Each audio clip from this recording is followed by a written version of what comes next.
Hello, I am doctor Sandeep here, paediatrician. आज OPD मध्ये एक पेशंट आला होता. HPV वॅक्सिन बद्दल काही डाऊट्स विचारत होता. हे वॅक्सिन कोणी घेतलं पाहिजे, मुलांमध्ये आपण घेऊ शकतो का, याचे वेगवेगळे स्ट्रेन्स आहेत, प्राइस मध्ये का डिफरन्स आहे, काही यांनी ब्रेस्ट कॅन्सर प्रिव्हेंट होऊ शकतो का. फर्स्ट ऑफ ऑल, ब्रेस्ट कॅन्सरच्या अगेन्स्ट अजून तरी वॅक्सिनेशन नाही आहे. HPV म्हणजे ह्युमन पॅपिलोमा व्हायरस, जो की सर्वायकल कॅन्सरचा एक पॉझिटिव्ह एजंट आहे. सर्विक्स मीन्स अॅनाटॉमिकली वजनाच्या वरच्या बाजूला आणि युटेरसचं ओपनिंग, याला सर्विक्स म्हणतो आपण, म्हणजे गर्भाशयाचं मुख असतं. त्याच्यामध्ये या व्हायरसनी काही स्ट्रेन्समुळे इन्फेक्शन होऊन कॅन्सरचं प्रमाण सध्या भारतामध्ये आणि जगभरात सगळीकडे वाढलेलं आहे.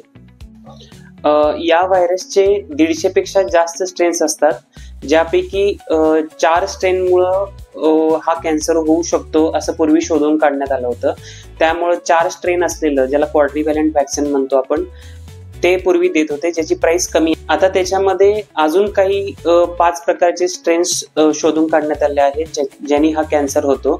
सो 5+4 9 व्हॅलंट वॅक्सिन, ज्याला नोनॅव्हॅलंट वॅक्सिन म्हणतो आपण, ते वॅक्सिन द्यावं असं रिकमेंडेशन मध्ये आहे, ज्याची प्राइस थोडीशी जास्त आहे. दोन्ही वॅक्सिनची इफिकेसी बऱ्यापैकी सेम आहे. क्वाड्रिव्हॅलंट वॅक्सिनची मोर दॅन 80% इफिकेसी असते आणि नॉनॅव्हॅलंट जे 9 व्हॅलंट वॅक्सिन आहे त्याची मोर दॅन 95% इफिकेसी असते. हे वॅक्सिन 9 ते 14 वर्ष वयोगटामध्ये 6 मंथ्स अपार्ट 2 डोसेस घेतले जातात आणि 15 ते 45 वर्ष वयोगटामध्ये 3 डोसेस 0 to 6 मंथ्स इंटरव्हल मध्ये घेतले जातात. आपण कोणत्याही प्रकारचे वॅक्सिन घेऊ शकतो. फर्स्ट सेक्शुअल इंटरकोर्सच्या आधी जर हे वॅक्सिन ऍडमिनिस्टर करण्यात आले तर याची इफिकेसी खूप जास्त आहे असं आढळून आले आहे. बॉईज मध्ये सुद्धा हे वॅक्सिन रिकमेंडेड आहे. या व्हायरसमुळं penis cancer, throat cancer, head and neck cancer, anal cancer हे बॉईज मध्ये प्रिव्हेंशनसाठी या वॅक्सिनचा उपयोग आहे.